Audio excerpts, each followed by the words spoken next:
Well, hello and welcome to In the Growth Space. This is the show for leaders who have a passion for growth without compromising their values or their priorities. And I'm your host, David Helen.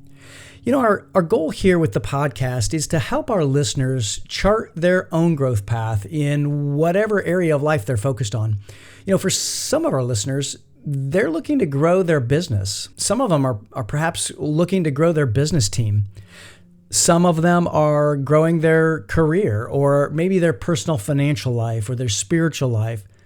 For some, it may be their leadership that they're focused on. And so we approach growth from a number of different perspectives. And really, whatever area of growth you're focused on, we're going to share stories and conversations with people who are really amazing and have experienced some amazing growth. And those stories we can always learn from. And I really appreciate that. And I really love learning from my guests. And now, before I tell you about today's guest, though, I just want to share with you about our Inner Circle Summit, because our Inner Circle Summit registration is now open. Believe it or not, it's coming up on December the 13th. And if you've been listening for a little while now, you probably already know that I hold an annual summit here in the Pittsburgh area because we have our inner circle groups that meet virtually throughout the year. And this gives us an opportunity to gather together in person. Now, we do open up the summit to the public as well because we want to share the groups with you. We want to share the amazing benefits of having an inner circle group. And there are going to be leaders from all kinds of industries and at all levels of leadership. And this year, we're really going to change up how we're running the day. You know, too often, we don't take time to really slow down and think about our goals and think about our challenges and really even take time to hear new ways of being. So this year, the Inner Circle Summit is going to be a day for you to get away, eat some great food, meet some amazing leaders from literally all around the world. And our theme is being well, leading well, because really, if we aren't being well, we're not going to be able to lead well. Now, we'll put the link to register in the show notes, but if you go to davidmcglennon.com/Inner Circle Summit 2022, you'll be able to learn all about it. All right, so today's guest was introduced to me by Nikkei Anani, who was on our podcast just a few episodes ago. And our guest today is Helen Frewin. And Helen is a business psychologist. She's also an executive coach, a speaker, an author, and a facilitator. She's really got an amazing story, and she's worked in-house and as a consultant for over 20 years. She's advised companies on how to select talent and then develop them and engage people to really be at their best. She is now a director at consulting firm Totem, and her client list is really incredible, impressive. It includes Disney, Warner Brothers, Discovery, Intercontinental Hotels Group, and a variety of global law firms and banks. Through her 20 years of coaching and developing leaders, Helen noticed a worrying trend of people confusing confidence with competence and drawing together the most useful tools to help anyone overcome concerns that they need to be confident before they can be successful. Helen published Better Than Confidence in November of 2021. Well, hello, Helen. I am so glad to have you on the podcast, and welcome.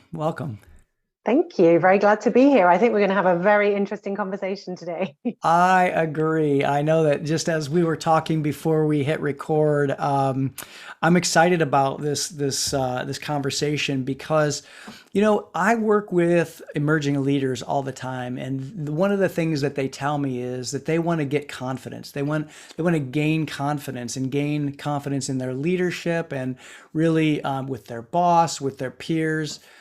And you wrote a book on it. So how do we get confident? Let's start there. And maybe actually let's back that up. Let's first define what confidence is and maybe what it isn't. Yeah, so it's interesting because we can all relate to times where we felt confident or not felt confident, right? Yeah. And if you ask people what they think confidence is, they'll often talk about this cheesy voice in your head going, I'm so great. I'm so Yeah. wonderful. I've got this. Whereas if you actually think about a time when you felt confident, it tends to just be silence. We're in the zone, we're just Yeah. doing the thing that we feel Mm. confident about. So instead of this idea that confidence is some cheesy, yeah, I've got this, I'm great, I think of confidence as just the lack of anxiety, the lack Mm. of, oh, I don't know if I'm doing this right. I don't know if I'm coming across as stupid, and all of those worries that we all have very often. Yeah. Yeah. If confidence is that silence, that lack of that anxiety, then we can just be in the zone and do a great job. Yeah.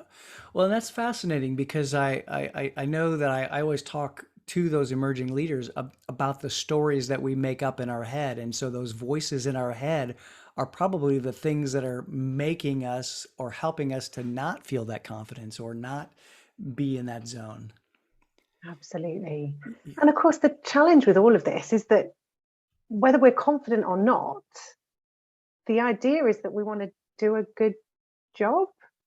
And Yes. so the Yes. distraction, one of the reasons I wrote the book is that the distraction that so many of us get with confidence, oh, I need to be more confident, I need to come across as confident.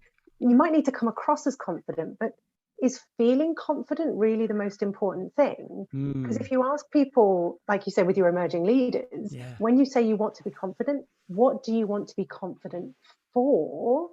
Hmm. It's because I want to get that promotion, or it's because I want to deliver Yeah. this result, or it's because I want to inspire my team.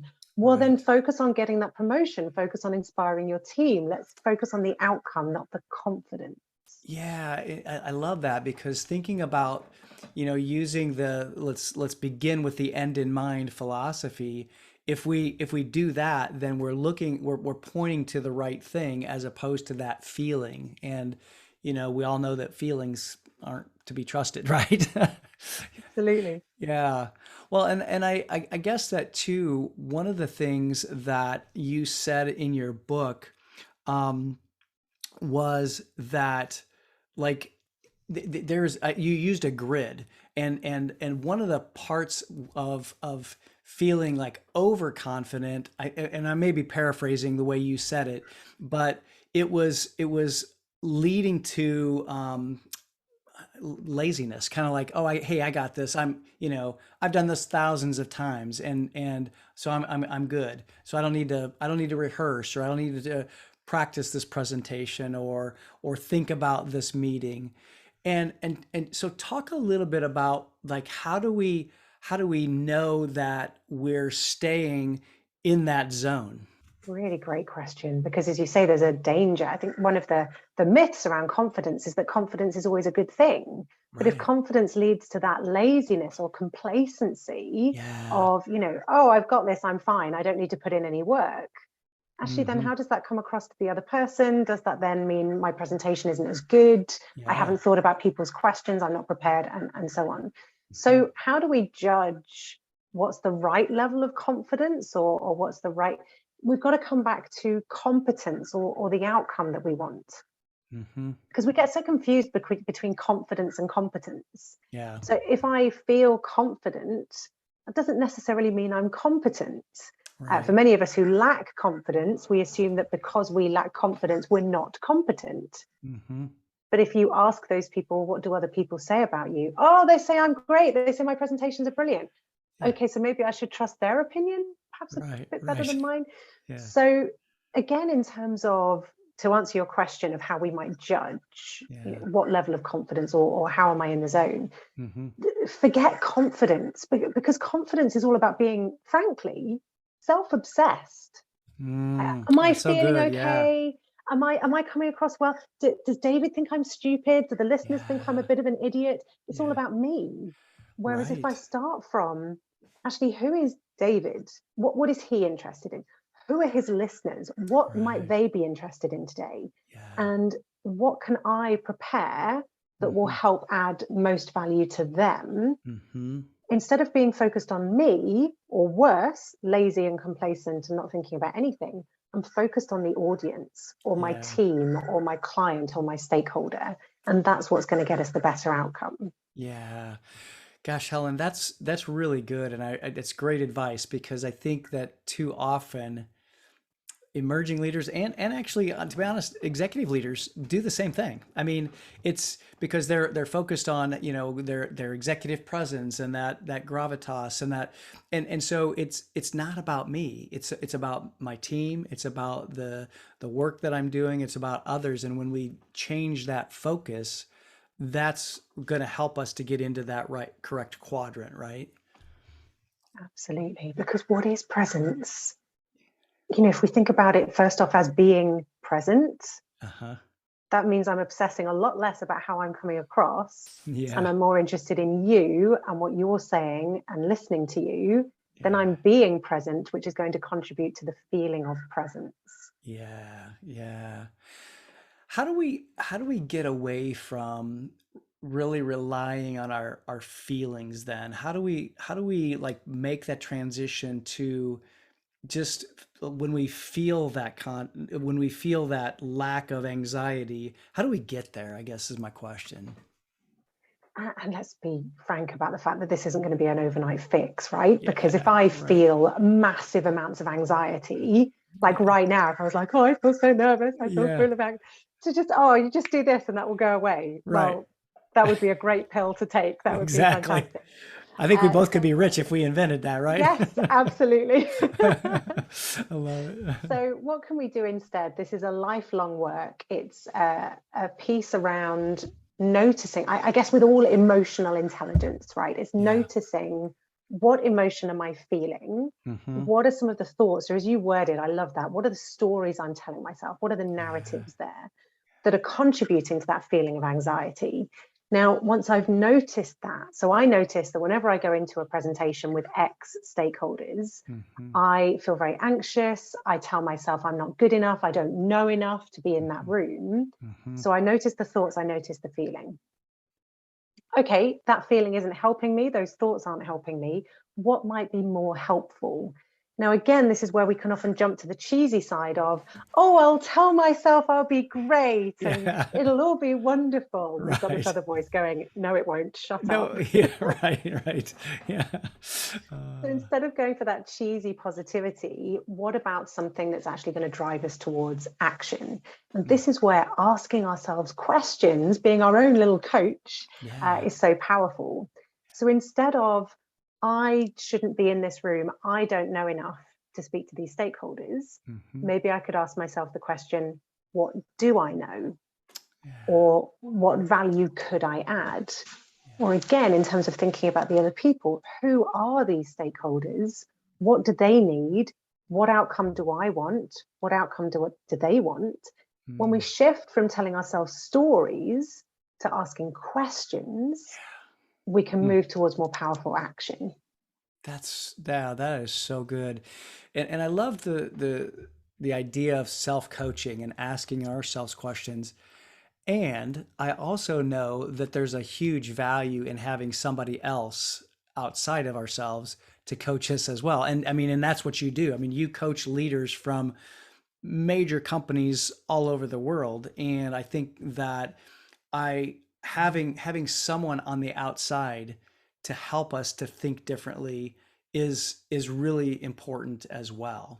Absolutely. And often part of that journey of working with an external coach, internal coach, external coach, Yes. Oh, I like that. Yeah. is to help us to work out how to do that. So Yeah. often in my coaching programs with clients, we come to a certain point where I'm saying, okay, we're coming to the end of our work together. Hmm. How do you now take this on for yourself and start asking Yeah. yourself those questions and working out which are those most powerful questions for you? Yeah. Yeah. That is, gosh, it's gives the person agency and really puts the responsibility back on them, because at the end of the day, if we're the ones that want that confidence and we want the ability to drive the results, then we have to take on that responsibility of focus.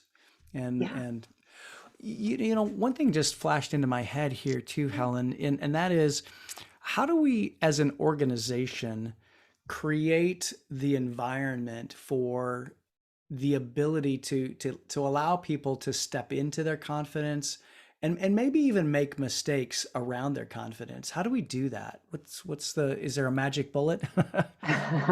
Another one where we can make a lot of money if Yeah, there right. is. Exactly. So what I love about this, because the book was focused more for individuals thinking about Yeah. their confidence.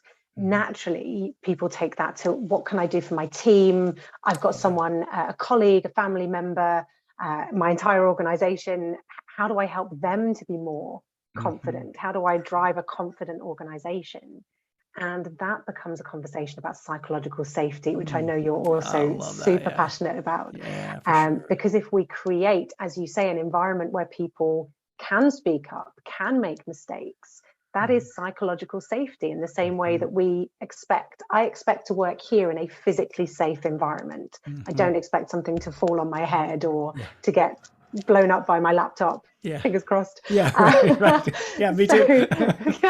So we expect physical safety. We need that psychological safety as well. Yeah. Now, because I know from previous conversations that you're super passionate about this, how do you Yeah. see that playing out with your clients in terms of their interest in psychological safety, or even how they build it? Yeah, that's a great question. I think one of the things that I see as a real key component is um, the ability to actually fail and to feel like they can fail without any repercussions, repercussions to their job.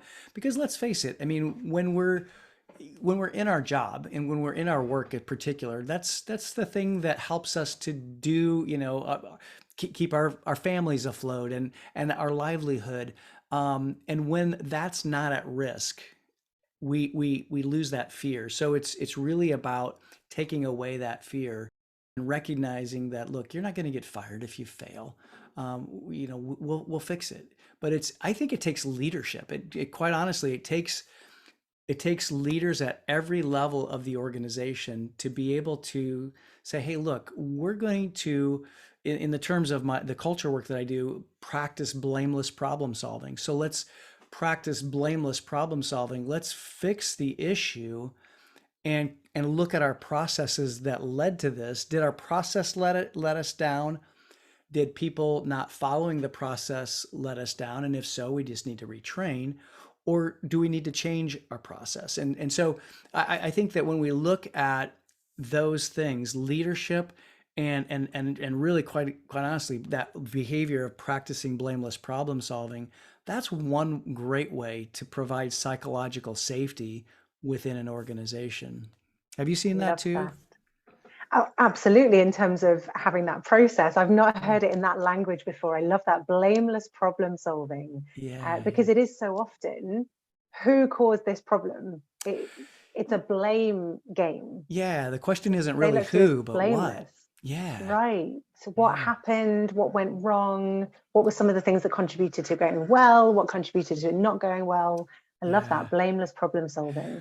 Well, and which I think is interesting is when it comes to psychological safety, something you said earlier, I think actually leads to psychological safety, and that is emotional intelligence. You talked about emotional intelligence because if we can notice what's going on inside of us and notice what's triggering, and I love that word because you use that word notice, and in emotional intelligence work, I know that just by virtue of noticing and being able to add a language to what's going on inside of me, that is the first step, is to notice. And when we notice, that can lead to then articulating, hey, this is what I'm feeling. I'm feeling nervous. I'm feeling anxious, but I don't want to be. So I need to focus on the end result. And so I can self-coach myself, or I can have someone else to help me. And I think that if we have a team that is willing to go there and willing to notice each one of us individually and collectively, that can lead to psychological safety as well. Well, and a key part of that is talking about it, right? So if you're saying, Yeah. let's get the team talking about this and Hmm. sharing, Hmm. oh, actually, I feel a bit anxious about this blameless problem solving because I'm a bit anxious. It's going to come back. it was me that let down Yeah. the team. Yeah. Well, Sure. let's talk about that, because, Yeah. on the one hand, I'm delighted that Mm-hmm. you don't want it to have been you because you care about doing a good job. Mm-hmm. And on the other hand, it doesn't matter if it was you, because we all get to learn from that experience, and that's fantastic. So the mere Exactly. fact that you shared that anxiety creates a moment of truth, a moment of sharing, a moment of vulnerability that is Right. incredibly powerful for building trust. Yeah. And this is the big thing for me, is that it's the conversation. So what you've described Mm. with blameless problem solving is the leader actually saying, your job is not at risk. I'm Yeah. not going to get upset. Like, we've talked about it out loud. And Yeah. then what you said there about emotional intelligence, we're talking about it out loud. I feel anxiety. I feel this. Mm-hmm. So many people say to me, how can I build psychological safety in my team? Yeah. And they seem to have a hope of doing it by stealth. Ah, Like, I'm yeah. going to secretly build psychological safety in my team. And it just doesn't work, because we need to talk about it. Yeah. And so if I say to my team, I want to build, let's first of all talk about what psychological safety is. We Yeah. can speak up. I can ask questions. I can Mm-hmm. say, Helen, you know what? I really didn't understand what you just said. I can ask Yeah. questions. I can challenge. I can say, I don't agree with that idea. I don't agree with this direction. I Mm-hmm. can make mistakes. I can talk about my mistakes. If psychological safety means I can do all of that, as you Mm-hmm. say, without the fear of losing my job, security, or whatever it Mm-hmm. might be, if I want to create that in our team, how do you all think we could do that better? What Yeah. would help you feel that you can speak up about those things? Mm-hmm. And people will say it's not just how the leader responds, it's also about how my peers respond. Right. It's how we have those conversations. And then, so if we're talking about it and shaping it together, we can Mm-hmm. also then call out and recognize when somebody does it brilliantly. Oh, yeah. So when Yeah. somebody That's does great. say, Helen, I'm really sorry, I've got no idea what you just said. Like, I didn't I understand a just didn't word get you it. just Yeah. said. Right. Right. Right. That is a golden opportunity. Instead of just answering the question or saying, oh, well, you should have been listening or paying attention, Yeah. Right. opposite of, Yeah. Exactly. I Yeah. can take that moment Shame. to say, oh my gosh, thank you so much for Mm-hmm. calling me out for not explaining that clearly and for asking the question. Because you can guarantee if you're not sure, probably nobody else is sure Somebody either. else is, yeah, along that same route. Yeah. Yeah. Yeah, no, I love that, and I think that's why I think this whole area of confidence, psychological safety takes a lot of leadership, and it takes a lot of a leader being willing to ask those questions. Hey, how can we do this here? How can we make this a psychologically safe place? I don't I don't want to inhibit people speaking up. I want people to ask questions. How do we do that? How do we make it safe for and having those conversations amongst the team? Because I think that this is something that um, it creates high performance as well. I mean, it creates better performance and better results for the organization. Absolutely. I mean, goodness, psychological safety is a relatively new concept, I guess, in the business world and talking about leadership. But if you go all the way back to Patrick Lencioni's work, which is Yes. decades old, or Yeah. Stephen Covey, as you've mentioned, about beginning with the end in mind, Right. this is core wisdom about Yeah. building trust. Yes. And building trust by, as you say, not just the leader saying to one individual, how can I help you feel safe and confident? But all of us talking about what is our role in that. Mm-hmm. Massive opportunity to, as you say, drive trust, which drives high performance. Yeah. Yeah.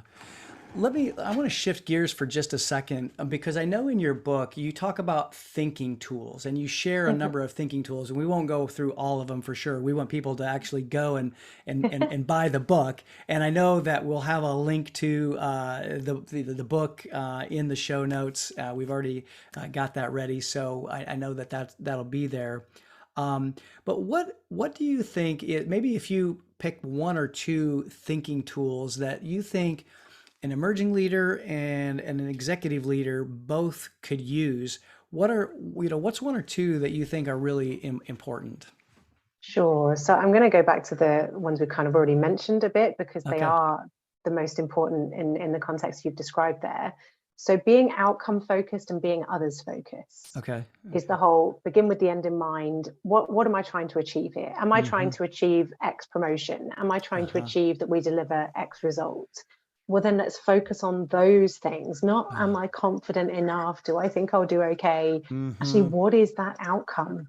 Why is Yeah. that important to me, and how can I do it? And Mm. who is the other person involved? Mm-hmm. Because if it's like trying to make a sale or trying to get a promotion, who is the person who's buying, or who is the person promoting? What are they Mm. interested in? How can I connect with them? So in Yeah. terms of delivering great outcomes as an emerging or executive leader, focusing on that outcome, focusing on the other person is going to be absolutely critical.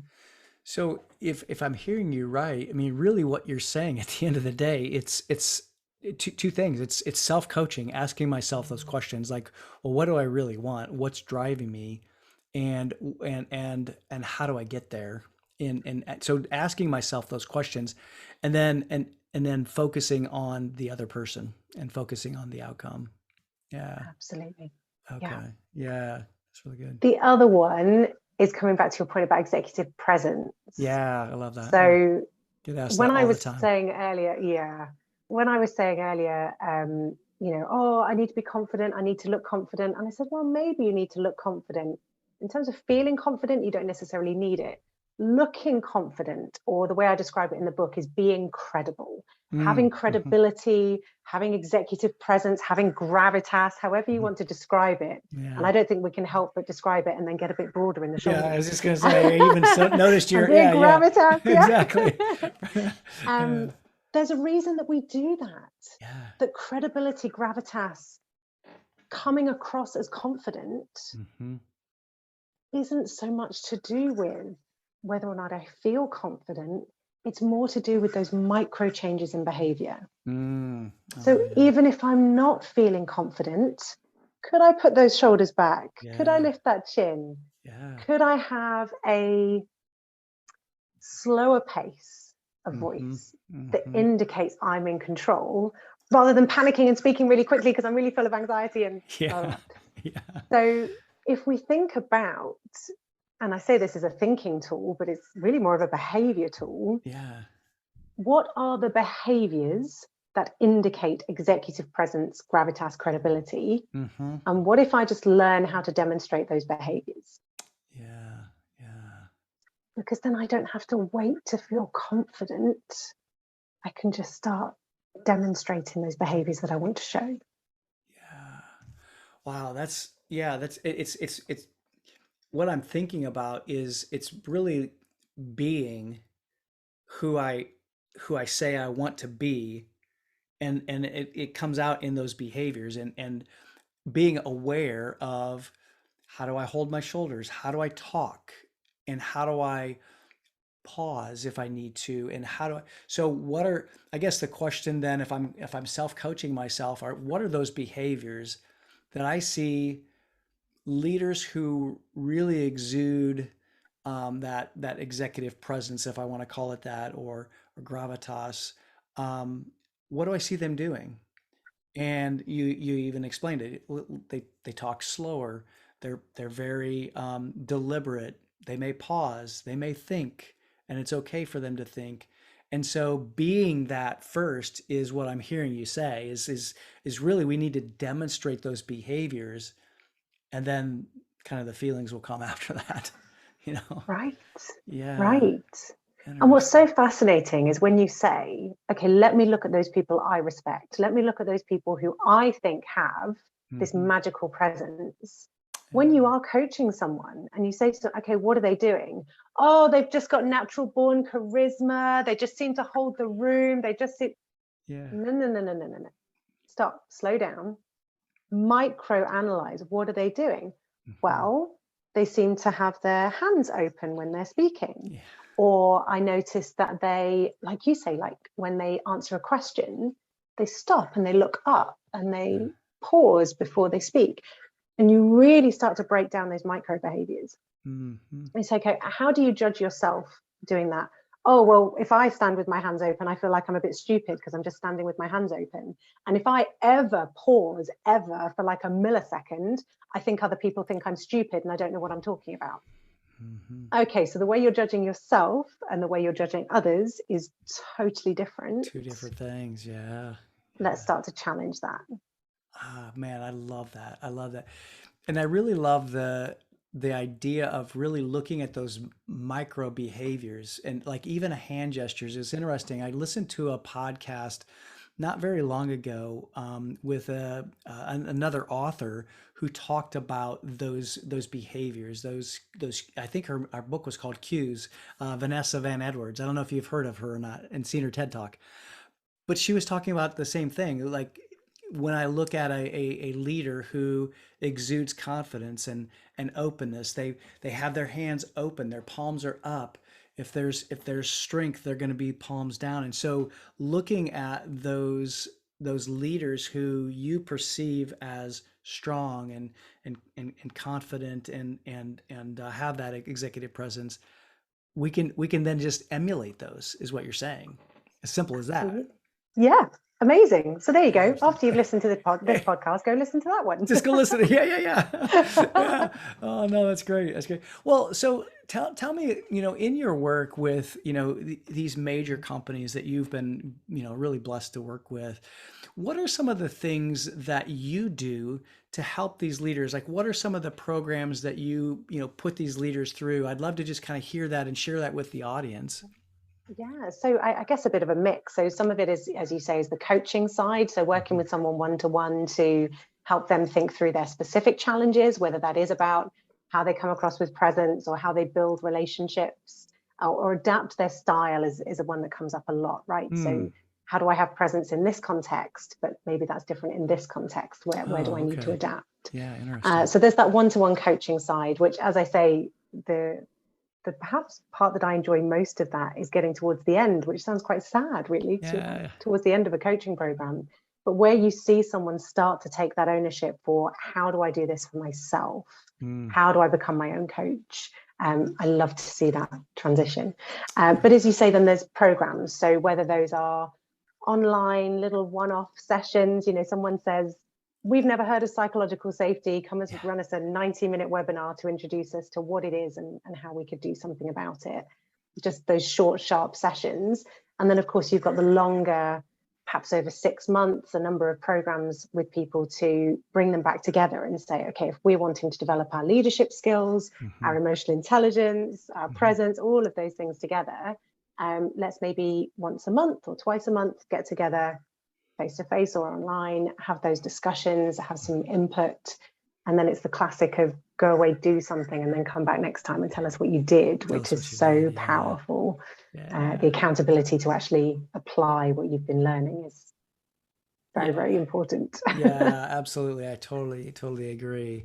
So let me ask this. So what haven't we talked about today that you would think that any emerging leader or executive leader listening might need to know about this whole idea of confidence and psychological safety, and how do we create that so that we can succeed at our work and life? So I'm delighted that I have an answer to that question as opposed to me just sitting here thinking, I can't think of I anything. can't think of anything. Yeah. I don't know. Yeah. Uh, the one piece that I make a light reference to in the book, and I had this big kind of thing, oh, I should say so much more about this in the book, but it was getting bigger and bigger and bigger. And I want to keep these things looking manageable. Sure. And really is the answer to your question, in my humble opinion, Yeah. is Carol Dweck's growth mindset. Oh, yeah. Mm, yeah. So fundamental to everything we've talked about, and emerging leaders recognizing that, and even back to your point about failure, right? Hmm. So if I'm thinking in a fixed mindset way, then Hmm. failure is a disaster. Failure is proof that I never should have even tried. If Hmm. I'm thinking in a growth mindset way, failure is an opportunity to learn. Failure Mm, is the only way that we improve, by getting feedback and learning from that. And yeah. so I would hazard a guess that that's something you've talked about Yep. many times before. Absolutely. Uh, but certainly to signal to your listeners that that is something to look into in more detail would be very important. Yeah, I love that, and Carol Dweck's work is amazing. It's really great, and I love the kind of the switch from being in that fixed mindset of oh gosh, failure means that I'm a failure, to failure means, hey, I'm learning. and really that switch, I think, I mean, I think a lot of your work is talking about that, is making that switch to look, even if I fail at something, I'm learning something. And so that's going to give me skills and tools to be able to move into my next engagement or my next encounter or whatever that is. And so making that switch from that fixed mindset to the growth mindset is really important. And I'm not recalling, did you, and maybe this is something you wanted to add but you couldn't, but how do you make that switch? I mean, what's the mental leap to be able to go, gosh, this is really a fixed mindset here, and I'm becoming aware of that. I'm noticing that I have a fixed mindset. How do we make that leap?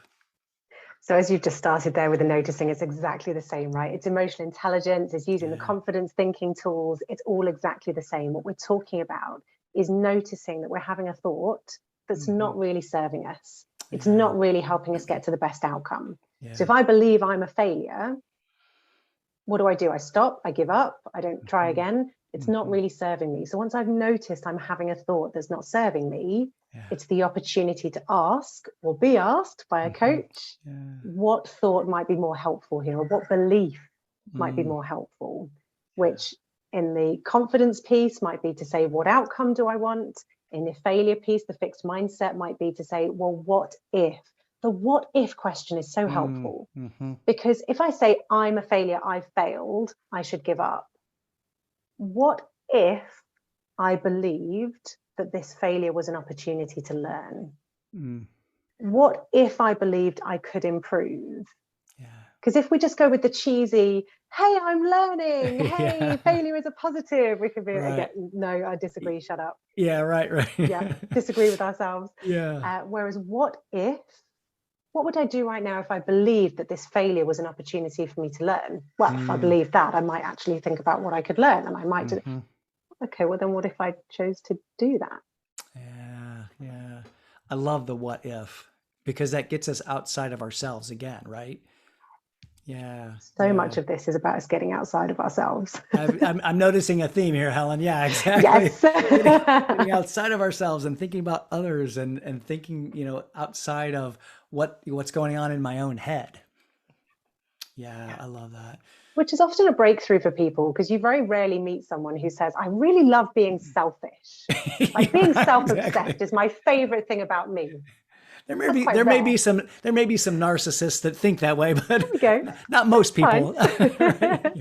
Most people are going to say, the idea that I'm being self-obsessed, when I'm worried about failure, when I feel like I'm not good enough, when I tell myself I haven't got executive presence, the idea that that's being self-obsessed. Ew, I don't want to be self-obsessed. Right. Okay, so I really don't like that about myself. Okay, well then let's shift that. Yeah. And I think that, and what I'm hearing too, just in this conversation, is really, it's about change. It's about noticing and being willing to change. And so kind of going back to that growth mindset, it's that making that shift is about change, and it's about being willing to change and go, like you just said, I don't care for this about myself. And so I want to change that. So what if I behaved in this way? I may not always get it right, but it's okay. And so, that's beautiful. And there's a warning there that people will say, oh, but then it's not me. Like, why would I change? Because then it's not me, or then it's fake. Like all of those things you said before about doing my hands like this or doing my hands like this. Isn't that fake? I'm trying to fake it and be someone else. And the challenge with that is that we're assuming that our thoughts are our identity. Oh, yeah. That if we change our thoughts, if we change our behavior, we're somehow being fake. But our thoughts are not who we are. They're just thoughts. Love you that. can have this thought, you can change it to another thought. Right. So what if we took away with this idea that that's somehow inauthentic? And like you said before, be who you want to be. Right. That's not inauthentic. It's who you want to be. Yeah, and it's interesting too, because I'm loving the fact that you went to this identity part, because so there's a difference between this is a failure and I'm a failure. So anything that comes after the words I am is really relating to our identity. And and even if something feels authentic, I can insert the word, I am someone who is, fill in the blank. I am someone who is becoming, aware of my presence. I am someone who is becoming confident. I am someone who, and so when we think about if there's an inauthenticity in that, our thoughts, then we can bring it into congruence by thinking about, look, I may not be that person right now, but I'm someone who is becoming that person. And I think that switch too, it's really going from from a fixed mindset to a growth mindset in a lot of ways. Sure. I love Yeah. that language. Reminds me Yeah. of Michelle Obama's Becoming. It's just such an incredibly powerful, I Yeah. am someone who is becoming. It's, wonderful Yeah. language. Well, and it's a process. And I think that really kind of coming back to confidence and instilling that presence, and it is something I think that people, like you said at the beginning, it's not going to be flip a switch and it's immediately going to happen, but we can become that with these little steps by getting outside of ourselves, by thinking about ourselves less, thinking about the end in mind, and being able to start to behave in a way in which we see others that exude that confidence. That's going to be the steps that we take. I love it. Amazing. I love it. So, Helen, is there anything else that we haven't talked about that we need to before we call this an episode? I don't think so. This is we covered a lot of ground. Oh my goodness. Yeah. And I love that. So tell people, how can they get in touch with you? How can they find you online? I know we'll have some links in the show notes, but I want to make sure people can get in touch with you.